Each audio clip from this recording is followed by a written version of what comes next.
This is the Excuse Factory. Coming live from Belleville, Ontario. And New Westminster, BC. British Columbia. Okay. BC stands... I still don't know where you live. I'm not going to... BC stands for... I thought it stood for before Christ. It actually bring cash. Because it's fucking expensive as fuck out here. It's like $7 for a pack of hot dogs. $7 for a pack of pimp steaks. Yeah. You don't even like pimp steaks. No, I just know this. I just know. But like, who wouldn't like a tube of lips and assholes? Well, processed. You're really fucking up this intro on the show, so let's just try to rein it in. So look, folks, this is the Excuse Factory. My name is E-Rock, and I'm speaking with Tyler. That's my name. Tall Tube Tyler. Tubular. He's in New Westminster, BC. Yeah. That stands for... Straight out of Trenton. Bring cash. Oh, yeah. Bring cash. I'm straight out of Trenton, bud. And I'm from Belleville, and I'm in Belleville, Ontario. And we're going to talk to you today about... some stuff and shit and shit. You know, young kids making healthy choices about sex and... today's current events. We're gonna we have a really rich variety of topics for you today. No, the wide variety. The reason I'm calling wide. This isn't our look, man. This isn't our friendship on the line here. This is business. This is business. Straight. We're professional podcasters as of now. Yeah. I would agree. I was actually a professional podcaster yesterday. No, you weren't. No, but let me finish our intro. So part of the intro, I mean, this is an excuse factory, so if things go wrong, we're always going to have a reason. Yeah. And if we don't deliver the goods, the title gave you a fair warning, so don't be a little bitch. Maybe all 2018. It's because of this. 2018. That I'm like this. 2017 was barely legal. 2018 is totally totally unadulterated. Legal. If you didn't understand the reference, we're talking about fucking. We're talking about fucking the year. I'm here to laugh at my own jokes. No, it's actually the year of the dog. The real purpose of this podcast is we're the only online vigil, and we're holding this internet vigil for MF Doom and Ghostface Killah because we're waiting for them to release the Swift Changeable album. Yeah, that'd be pretty awesome. They said, I think they announced that album, and I'm not checking my sources or references. This is a memory-only podcast. We don't research. And I'm pretty sure they announced the album maybe like 2012 or 2013. It still isn't fucking here. I haven't listened to much like recent Ghostface, and like everything with MF Doom is just a different beat with the same raps a lot of the time. Like if you're like trying to find a bunch of shit, do you notice that? I feel like we're not even on the same page here, man. Well, some of the Doom stuff is the man. Well, like you gave me a huge like bundle of folders of Doom, and it was just like there's so much great shit. Obviously, I just have just the rapping. It's his monotone, though. Oh, man, it's awesome. Yeah, the monotone doesn't... Oh, I love it. But like Gangstar. Dude, I love it. Oh, yeah, no, I'm not saying there's anything wrong with that. Too. It's always... I was going to attack you. No, yeah, bring it. Bring it, internet attack. Let's end the podcast now. The podcast is over. No, his music's just... All his beats are fucking the best. But like everything... I haven't heard like new rap, like lyrics from him. Like a lot of the stuff I've heard is just like new beats with like his stuff over it. Yeah, I know what you mean. Like his original. He's not rapping a whole lot because he's stuck in the UK. His stuff's so like unique though, man. Like just the shit like what are jalapenos? That's a whooping when you holla at your seniors. Like that's fucking the coolest fucking line, man. I know. Yeah, I think he's my favorite rapper. Yeah, me too. He's a low key fave. Yeah. But he and Ghost. I think Ghost personality is the top. But no, I was gonna say he's stuck in the UK. His I don't think he was ever he was born in the UK, and he had some citizenship troubles in the USA, and they booted him out. Oh, for real? And it really sucks. Yeah, so he's stuck in England, and he can't work in the USA right now. I don't even think he can come back. What about Canada? Canada actually has some pretty good dudes who came out of it. He could come here to probably get a work visa or something and come down and do shows. But he's getting older. He's probably he might be getting in his upper 40s. I'm not sure. He could still record shit. I'd imagine he would. I don't know what he's doing. I mean, I don't even get how that shit works. His whole premise is he's the villain, so he's not for him to not deliver any more records and let people down as part of being a villain. Yeah, that's pretty fucking awesome if you think about it. No matter what he does, or he could be plotting his next villainous move. Well, Victor Vaughn. Did you know he was notorious for he would send an imposter wearing his mask to do his show. That's sick. Like they would just lip sync, and then somebody called him on it, and he's like, "I'm a villain. What do you think villains do?" That's fucking. And he's getting paid sending imposters to lip sync his shit. That's just part of his mystique, man, because he's so a dude killer. who when his brother Sub Rock died, his brother was 18. He got hit by a car.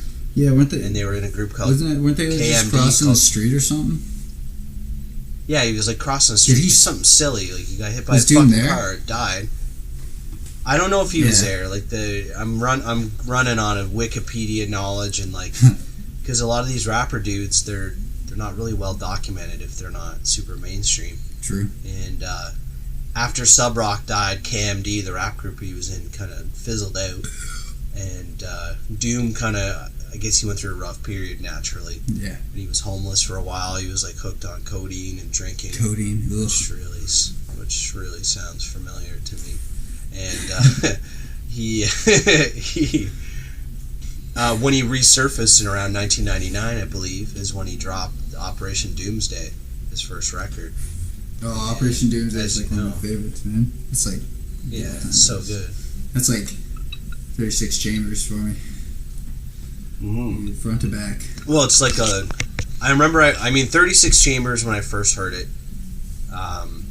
No question, life-changing record. Oh, yeah, dude, I was like, I'm in all the way. Is this? When I heard Operation Doomsday, though, I think I was in my earlier 20s, maybe 19, 20. I got into Doom before, and I was like, it didn't grab me right away though. Doom didn't get me right away. I was like, I kind of like it, but I didn't feel it until I was a little bit older, more life experience. And when I first started listening, then I actually listened to what he was saying, and it was like, dude, this is so good.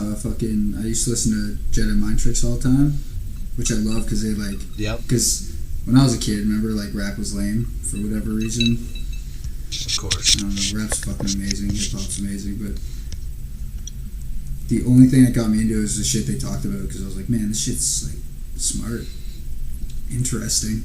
All the stuff I was used to was fucking like cars and women, just like stuff on MTV, and I was like, what the fuck is this? Big shiny suits, like Diddy doing the shoulder dance.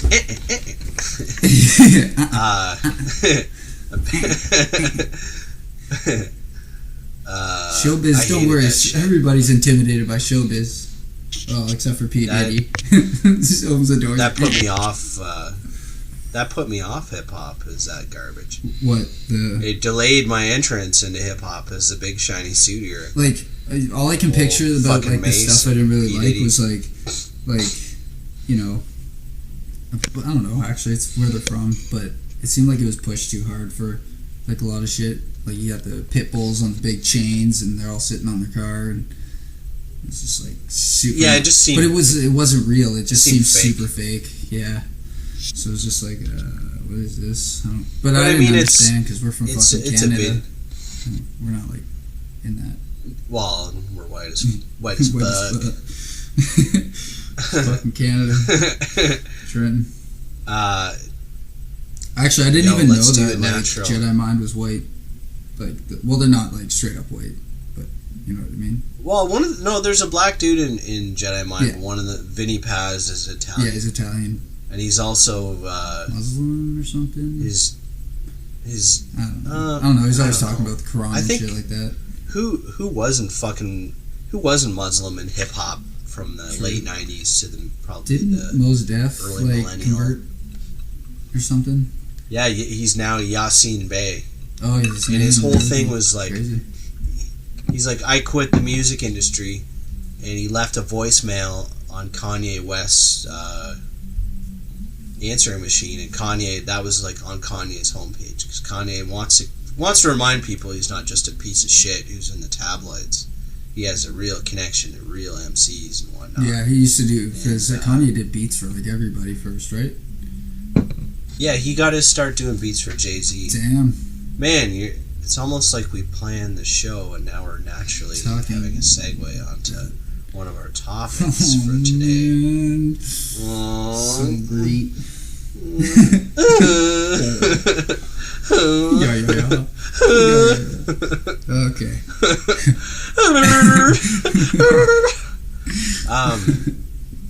We just climaxed. Everything else is just kind of the calm That's down. pretty much that's the internet. For the cab to show up. Right there, summed up into a ball of noises. No, we're not going to talk about Kanye today. But we're going to talk about Mr. Jay-Z. Yeah, Jay-Z. And Jay-Z, as I like to call him when I'm really, I'm taking it when I'm downvoting him on YouTube. I call him Jay-Z. Yeah. It's a new style, though. Like, you can only do so much until you're older, and you're just like, what do I do? Well, what do I do? I'm just gonna have, all I know is videos of boardroom meetings and expensive paintings and making my wife look like literally a queen. His whole thing is, okay, we're gonna give Jay-Z a little bit of slack here. Well, I like the Jay-Z, man's man. He's sick. His early stuff. The Reasonable Doubt, the first record, pretty much flawless, other than the skits. Because let's face it, all hip hop skits are generally except for the Wu-Tang ones. They're not funny. What do you mean? Is he dead? The Wu-Tang ones. The Wu-Tang ones are fine. What do you mean? Is he a lot. Yeah, he's lying there with all types of blood coming out of his body. It's like a fucking newborn baby guy. Newborn fucking baby God, and you say God every other word, and they've got like a fucking 8-ball on the table, and they're just like, everybody's had 2 or 3 big dirties, and they're like, yeah. I'm hit, God, I'm hit, son, I'm hit, and they're just like, fuck that shit, fuck.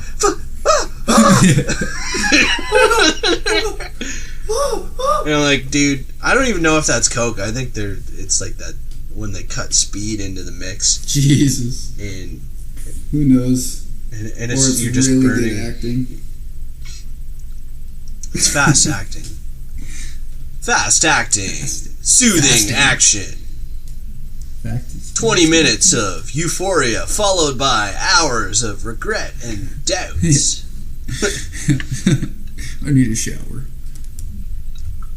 I need to have a shower. Does my sweat smell like chemicals? Do you smell the chemicals? My feet. It's coming on my feet. Do you mind? Hey, no, listen. Do you mind? Can I get a cigarette off you? Do you mind? No. Look. Yeah, but. Okay, no, we. No, yeah. What? But, yeah. No. You talk first. You talk first. No. You're talking about Jay-Z. We've just derailed the entire topic chain, but. Jay-Z, I just want to critique basically what people consider the number one rapper. He's released a book that kind of explains his lyrics. So if you're a total dumbass and you can't just sit and listen to a song and let the words paint a picture in your mind, if you're just like, well, what does he mean by that? I mean, fair enough if you're not from the hip-hop background and you don't understand the slang. You probably won't understand a lot of the little references that people are saying. But if you're like me and Mr. Tall Tube Tyler, you've been listening to rap for quite a long time. For me, when I was I had a period of unemployment for about 8 months. I was riding the government train. Yeah, and I deeply researched hip-hop. Well, I've been researching it and reading stuff about it, books and articles and whatnot. Yeah, Eric's my hip-hop go-to. Always listening. Like, man, check this out. I'm always listening, man. I'm always listening. I tend to hate everything I like, though. And, no, I don't. Yeah. You didn't like Afro. We have so much overlap. You didn't like Afro at first. I was like, man. I didn't like Afro. You know why? Because he's a fucking kid. Yeah. He had no edge. Yeah, they actually sounded like Gifted Gab. Like I actually got them mixed up all the time. Yeah, and I don't like conscious rap as much as I used to anymore. I still like it. I think it's boring. No, I like some of it, but I think it's a little naive, man.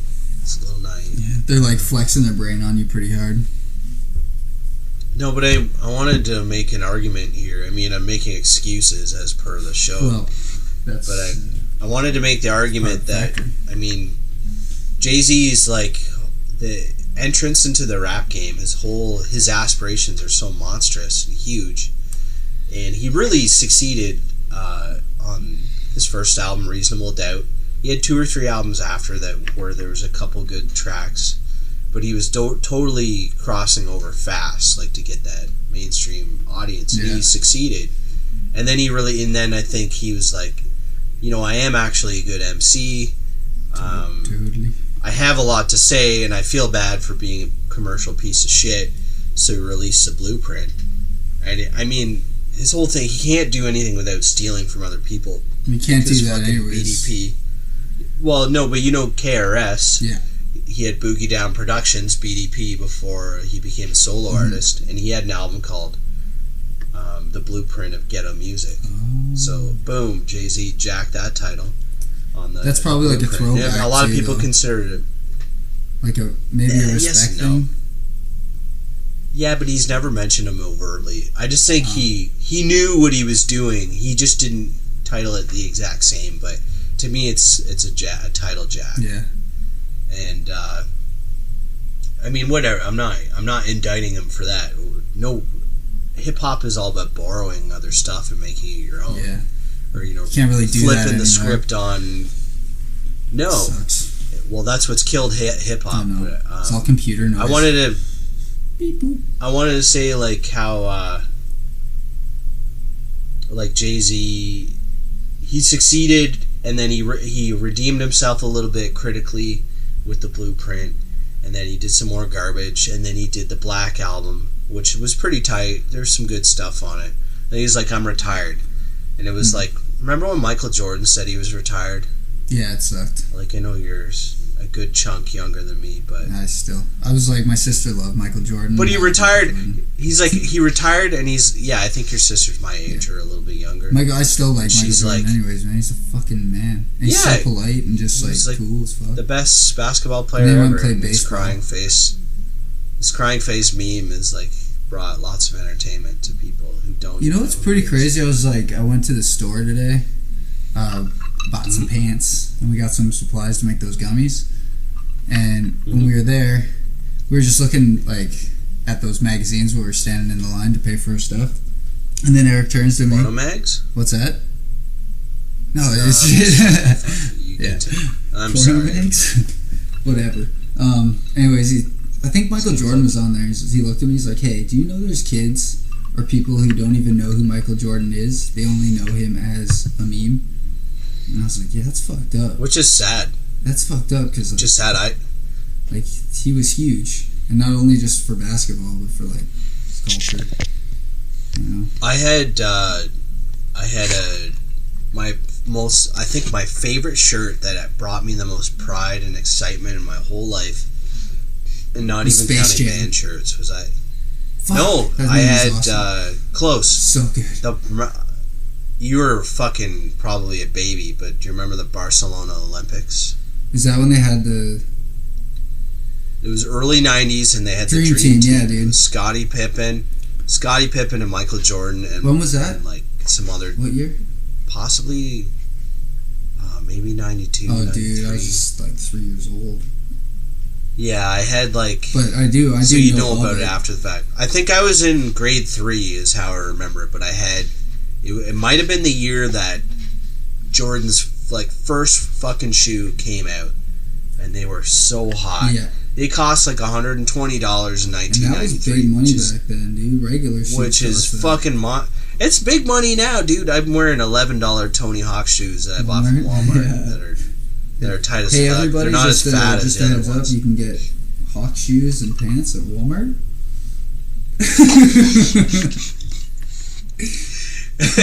They're not repping bum equipment, but it might as well I used to be. rock bum equipment. No, shoes. it's not as like embarrassing. Suji special. Suji had a shoe called Suji.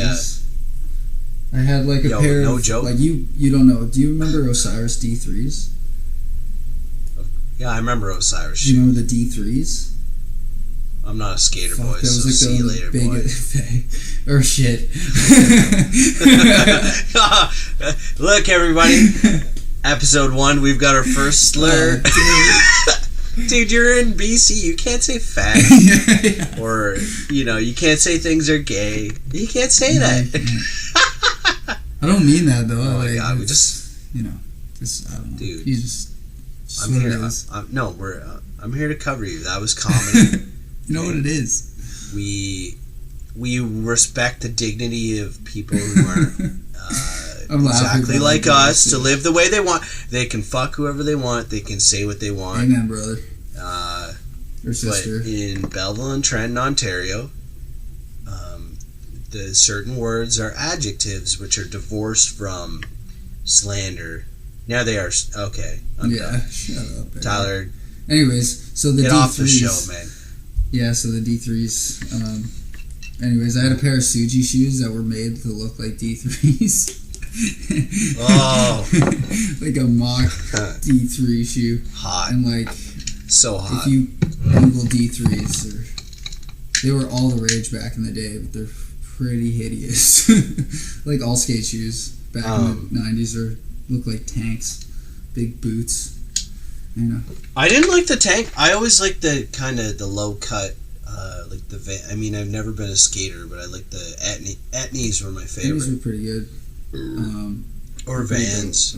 I wore Airwalk for a while, but then when Walmart starts carrying a brand, the cred is gone. Yeah. They're no longer cool. Yeah. When I worked at I worked at Canadian Tire for a little while, and I did the sports section. Is that the job where you were notorious for sleeping? Like, yeah. You make a little nest. Yeah. So when I worked at Canadian Tire, we had the big room in the back for all the stock, and it was huge. It was like half of Canadian Tire. You look at the building, you're like, I wonder why Canadian Tire is so big, but it doesn't look big when I go inside. That's because the whole back. Mostly stock. All the stock and crazy amounts of shells. Well, I went to totally out of my section too. I went to the Christmas area and I found all these Christmas tree boxes, and they were all in these shelves, and these shelves are stacked. And I removed the Christmas tree boxes and then made a little fort in one of the stacks and covered both sides with 2 Christmas tree boxes. And then I used to take naps at work, and they had no idea where I was. I'd be I think this was pre-cell phone or just come to cell phones, so I couldn't play cell phone games or do cool shit. I just lied there and take naps. Did you tug it? No, not at work. You're like, I'm not. We talked about this before the show. I'm not going to admit that. I'm not going to discuss this. Okay. Oh man, it's so funny. No, but we were talking about Jay-Z. Yeah, I got fired from that. Lost our thread entirely. But I want to add to the new topic of sleeping on the job, and reference my days when I worked at Value Village when I just got out of university. I had 0 plans. I had my original plan to become a teacher was a total failure. Not a failure. It was just so much as teaching millions right now via podcast. I was like, oh yeah, I don't like children and I don't want to teach them. So my whole thing, I tell people at parties, what do you hear? Why? What do you do? Why do you do what you do? Yeah, I'm going to become a teacher. No, I'm actually not going to become a teacher. Yeah, it was so weird. But anyway, everybody you saw were basically asked for a map. Hey, what's your what's your major? Well, I'm majoring in English literature and. Yeah, and you talk all this shit that I don't even remember because college is over. It's just a fucking it's like a. Like a Twitter bio. It's just a thing you. It's hey, little Timmy. Concocted. I'm your Uncle John. It's a cover story. I haven't seen you in 5 years. Here you're in college. like, tell me how you're gonna set your life up, basically. And they're like, well, I'm gonna do this, and then I'm gonna go for my bachelor's here, and then I'm gonna marry this specific woman, and then we're gonna get a dog, get a house, have a kid. I'm gonna settle on. I'm gonna get depressed. Soul. She's gonna leave me. Just just go really into detail. Yeah. You know. Yeah, and she's gonna. No, I'm not gonna go down that. You know what? I'm not gonna do that. We're not riffing on that. All right. No, I was gonna tell a story about sleeping on the job. So I used to work at Value Village, and I worked pretty much every position except cash, and the jobs are very stratified by gender. So no men were allowed to do, like when they would get all the clothes that are donated, they're processed and whatnot and sorted. So the women sorted all the clothes and racked them and hung them up. I'm sure it's changed now, but 2007, I'll say. I think that's when I worked there. That's crazy. They did not. No dudes sorted the clothes and racked them. So men did the outside team, so the donations team. So everybody drops off their shit that didn't sell at yard sales, or they got a bag of crap, or somebody died. They donate the shit. What they're supposed to do is drop it at the designated spot on site. You greet the people. You do have the right to, when you get a little more bold and you're like sick of their shit, you can refuse donations. But you can you just kind of sort through shit. They give it to you. You put it up. You rack it. You have a clothes cart. You have a miscellaneous cart, and then you like move it to the back, and they've got a whole production area where you sort shit. You know, is it furniture? Is it electronics? Is it shoes, clothes, whatever? There's recyclers who takes on the lines of people sorting shit. They throw shit out into like wheelie or recycle bins, and then the recycler will take.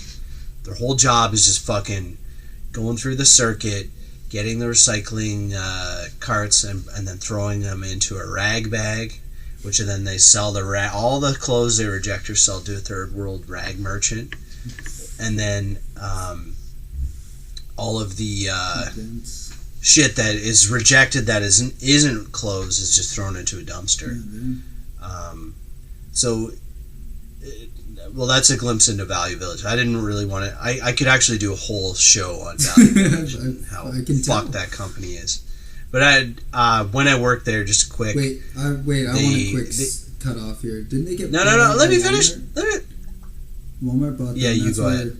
Walmart bought them, didn't they? They bought them out, and that's why Halloween's so intense, and it's no longer. I don't know. I believe you, but when I worked there. I don't know, because we're not a research podcast. We don't research this is our excuses, really prepared. Straight trend. Yeah, bud. Look, bud, we didn't have time to look. I promised I'd finish this story. Next weekend I'll take you out for pizza. Fly your ass down to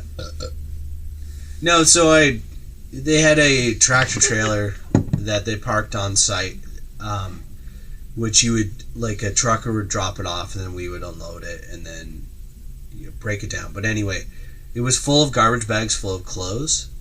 So I knew when the managers were there, it was like the staffing was pretty predictable. So if there weren't any managers, where you're like, okay guys, we know you're going to be here for a 4-hour block doing this or that, I'd be like, yo man, can you cover me? I'm still drunk from last night. And then you go into the tractor trailer and just like make a little nest out of garbage bags of clothes and sleep on top of it. And the sun is beating down, and you wake up and you're like, and your tongue is just like dead meat in your mouth. There's no moisture, and you're just trying to get. You have this instinct to swallow, but there's nothing there. There's no liquid in your mouth. You're like, I think I smoked a couple, because I'm a non-smoker. I've never really been. And I'm like, I think I smoked a couple cigarettes last night because I've got that like burnt tongue taste. When you're like, you hit that point of drunkenness, you're like you could either shoot heroin or just have a cigarette, because in my mind back then it was the same thing. And then foam. Just little bits of foam. And yeah, and then you wake up, because this was before cell phones for me. I didn't get a cell phone until like 2009. And it was a flip phone. But I had no alarm or anything. I guess yeah, well, you're a millennial. Yeah, apparently. No. 89. No, you're 89, right? I think that's considered, according to Facebook law. I think technically I'm considered a millennial, but I fucking reject that wholeheartedly. Me too. There's no way I'm a millennial. I work hard at my job and I complain about shit, except for on the podcast. Yeah, that's true. Excuse life. People, this is number 1 of hashtag Excuse Factory. Okay, so it's going to be a little rough. We actually had a ton of topics that I planned out and you planned out. We discussed. We can still go back. We haven't even finished the original Jay-Z topic, but things are happening organically, which is what I ultimately dreamed about in a podcast. Well, because as you know, I've been unable to. I've actually totally abandoned watching TV. Really? That whole grind of I watch bits and pieces, but that whole grind of like, I just got to get through season whatever of whatever. And then, like, people at work are like, so did you see this episode? And then you're like, and then finally I'm like, no, I didn't see any of the episodes. And I quit. Yeah. I quit. Who gives a shit? It's a fake pressure. It's like a job. It's fucking like, retarded. You know what? Oh, I'm tired of, you can say retard. I'm in Belleville, so it's still, it's like the smoking bylaw didn't hit all the cities at the same time. Yeah. You can still bet. It's actually okay to say retard. Now, if you have someone who's in your if you let's just, whatever, I just said it. Look, we can't say mongoloid. We're not going to say mongoloid, so, or, is troglodyte okay? That's more, I think troglodyte is like cave people. Sure. Or as people from Trent. Your mother. Your mother's... No, dude, we had a whole thing. We weren't going to talk about each other's mother's private parts. We're going to talk about the email. Hipster style evolution, skaters in the 90s. Let's talk about D3s right there, man. That's fucking wow. Dude, don't tell people. You can't. You just snitched on the podcast. You can't tell people our topics. You can't do that. Really can. Are you a professional? I've been working. Is this your first since yesterday? Is this your man? This must be your first podcast. This is ridiculous. Yeah, only listen to it. I don't think this isn't gonna. I don't know if this will be a lasting thing, man. I mean, we've got $10,000 a month from Patreon already, just from the buzz of people knowing that you and I are getting together. I mean, I get an Instagram post. I get 20 likes on average on a post. 20. All right, and I know one like is $1,000. It is. Okay, that's how I understand the internet. You're dead on. That's how I've been. I make purchases based on the numbers I get on my Instagram, my Twitter. I have total strangers and cam girls following me because I use certain hashtags, so I know it's a genuine interaction we're having. They've actually looked at the things I promote.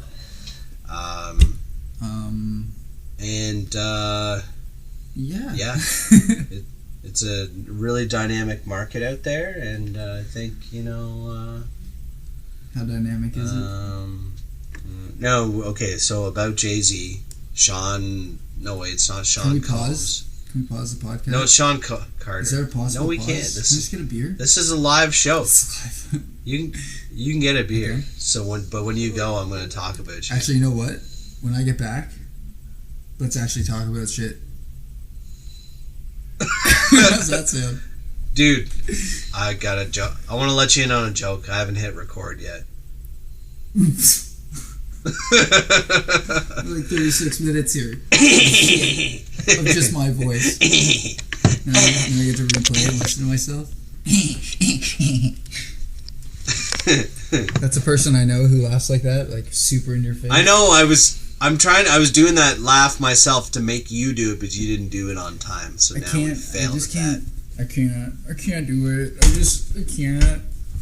Can't do it. Go get your beer. Be right back. Okay. All right. Wow.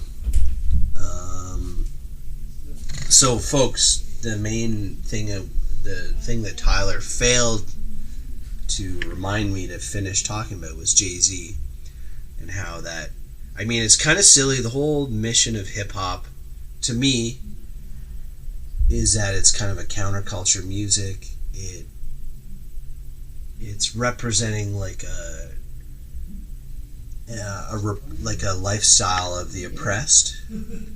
Now I'm flexing my BA, but no, it's like it's hip hop is representing.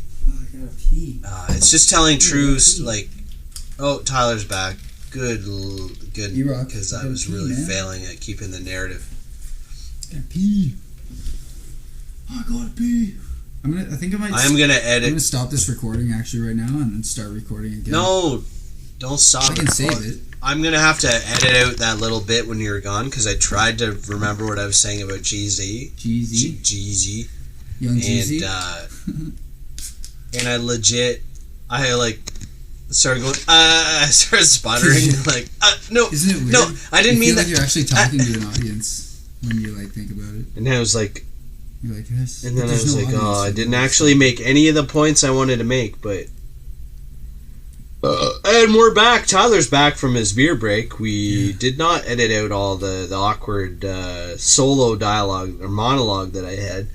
But no, I wanted to finish my point about Jay-Z, which is like, hip-hop.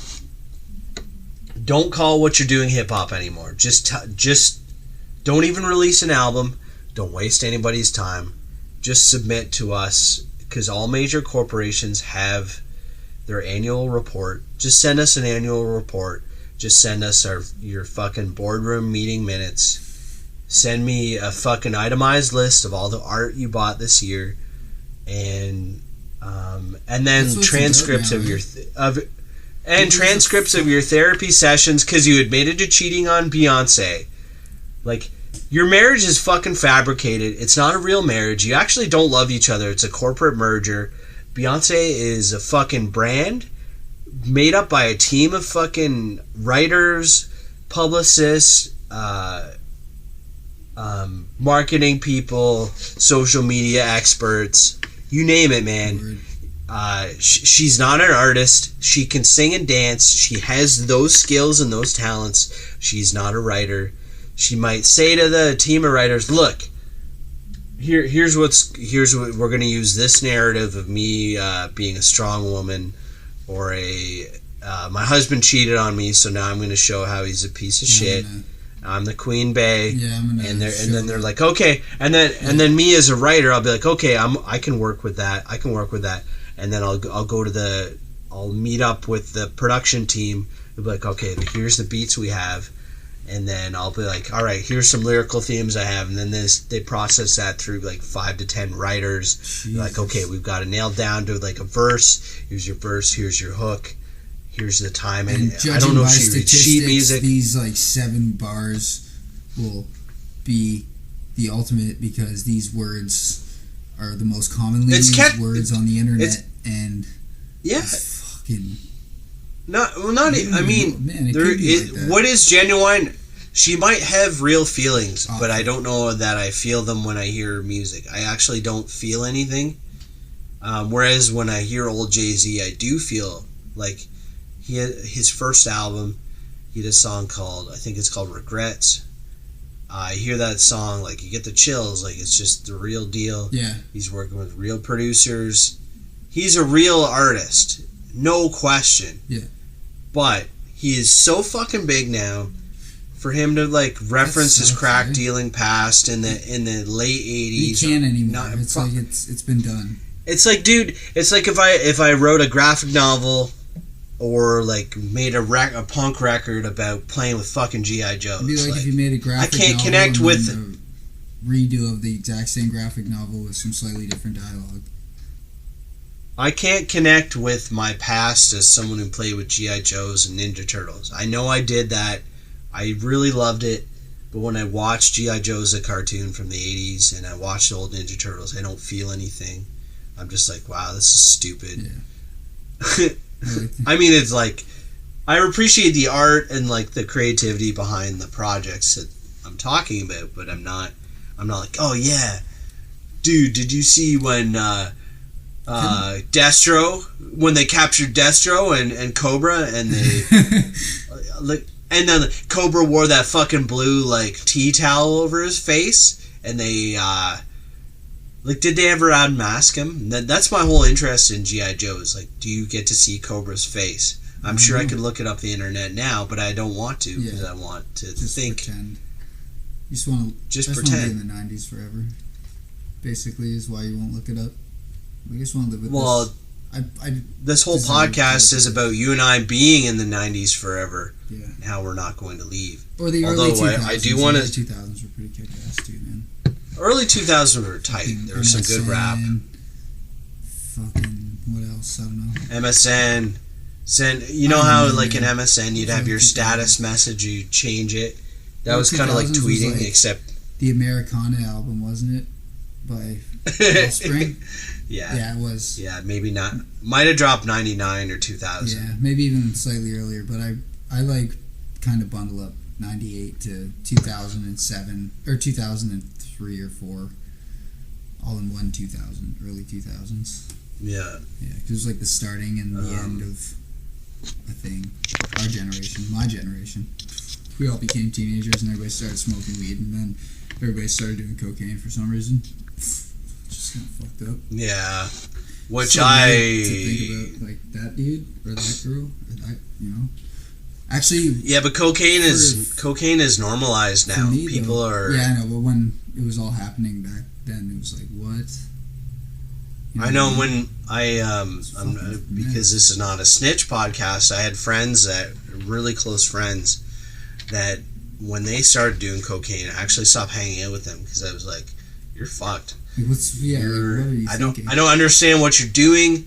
You're probably a criminal. Yeah. The police are probably gonna kick down your door any minute now." TV but not only that, I'm like, this is super fucked up, and you're fucked up. But you know what? That gut reaction actually is some of the propaganda, anti-drug propaganda, is true in that. Because like there's still people who just like made a choice. But cocaine is trash, though. It is fucking a garbage drug, and if you guys want a lot when of energy the time for a machine period of time, just fucking chug a Red Bull. Like just have a nice deep cup black of coffee. Even. Full disclosure, I've been drinking because I was nervous about the podcast. So I've had a couple drinks, and I'm over 30, and I'm a dad. Dude, it's Saturday. Okay, look, I don't live the bad boy lifestyle that you live. Yo, I'm straight. Straight trend, bud. $50 for a PS2, bud. Acid in the hotel room. Yeah, fuck. No, but I want to say that cocaine is garbage. Erica never left the I hotel don't room. advocate it. I never left it. I know, and I'm like in a perpetual nosedive from the my bad boy period too. Yeah, man, it was good. It was a good period. It was a good period. It hurt my credit rating a bit, but it was a great period. I don't know, man. I learned a lot from like 2 years of just kind of doing bad shit, and I don't know. I learned a lot. I had a lot of experiences. Tyler, and I didn't even do bad shit. Tyler, we got to do a quick aside. This is not a learning podcast, okay? Oh yeah. Look, I forgot we were even doing. We talked about this. The whole point here is we have not learned anything, and we're just making up excuses. Anything that has gone wrong, yes. Yeah, remember that. Nothing is your fault. No. Okay, but no, we had another segment. I just wanted to say about Jay-Z, though, I just think he should stop rapping. He's no longer relevant, no matter what. The only person I think who could revive his career, for me, be a Pharrell beat. And I'm saying this to you. It's topical because I kind of like Missy Elliott there. Yeah, when Missy Elliott did that, where they from the WTF track. WTF, that's what it was. Yeah. When you and I discovered that at work, dude, I discovered that and showed you that shit. I was like, bro, Missy. Yeah, you were the trailblazer because I'm old, so I didn't know about it, dude, and you told me about it. Damn, Missy. I wanted to fuck her based on her performance in that song alone, because I never found her attractive before, but she's so like, fuck. She's such a woman, and she would do like some the moves she would bring to the bedroom. The bedroom table. You'd take you'd have your 3-nut dick. You've already nutted 2 times, and you're on your 3rd nut. Girl, I'm numbing. And you're gonna last. You're like, I got this. I can pump for like 20 minutes at least. And then she just would probably make you bust off. She did this thing with her hips. Her thing. I can't elaborate, but I would not really fast. Sorry, Missy. But no, that beat that's a Pharrell production, and it's one of the main things I've always wanted to put out in the universe is that a really fantastic beat will take any artist of repute, and they will do great things if they have a good beat. I think that's why when you look at to me the Slim Shady LP is like amazing. Like the beats on that are fucking dope. I'm gonna give you that, but I also say fuck Eminem is like Eminem is to me is like just a step above ICP. What? No, I was just trying to make you feel sad for a second there. When you asked me like before, like what are disappointing albums, and I'm gonna say like pretty much all the Eminem albums after the Slim Shady LP.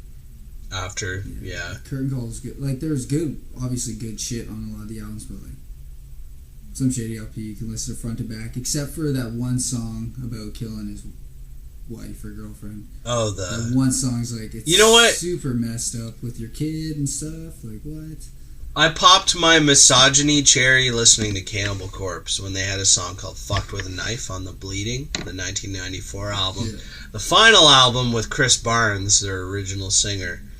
And that song is absolutely disgusting from a lyrical standpoint, but it is just, if you think of it as a horror movie, then it's not. It's not like the guys in Cannibal Corpse saying that women are trash and they should be abused. It's more just like, this is a shock value, and it's a scary movie. It's a slasher film, and it's written from the perspective of a gross like killer. And then if you. But what I couldn't do as a teenager when I listened to that, I actually felt that that fear and that guilt that I'm doing something wrong and I've crossed a line. Yeah, totally. I get that when I listen. I kept that CD, but I bought another Cannibal Corpse album called Tomb of the Mutilated, and it just made me feel. It made my skin crawl and made me feel uncomfortable. Because I was still a virginal, innocent little boy. And I traded it for a 6 Feet Under album with a guy, and he's like, are you sure? Like, are you sure? Because he knew that he was fucking me over on the train. At least he asked if you were sure. And I was... Some dude would be like, yo, can I see your Pokemon cards? And you'd be like, fuck yeah, man. Like, I'm going to stack of Pokies. Yeah. And he'd be going through them, and as he's going through them, he'd be like, putting the hollows like underneath, and he'd be like stuffing them in his sleeve, and then you get your cards back, and you'd be like missing like your fucking rares. What? That dude, that shit happened. Oh, whoever did that is a giant Pokemon cards. I don't even like respect Pokemon. Bro. I don't respect Pokemon, but I would want to punch that guy in the face for being such a piece of shit. So many kids who stole Pokemon cards from other kids, and then like there was announcements about it. I don't know. that's how much of an influence fucking Pokemon had.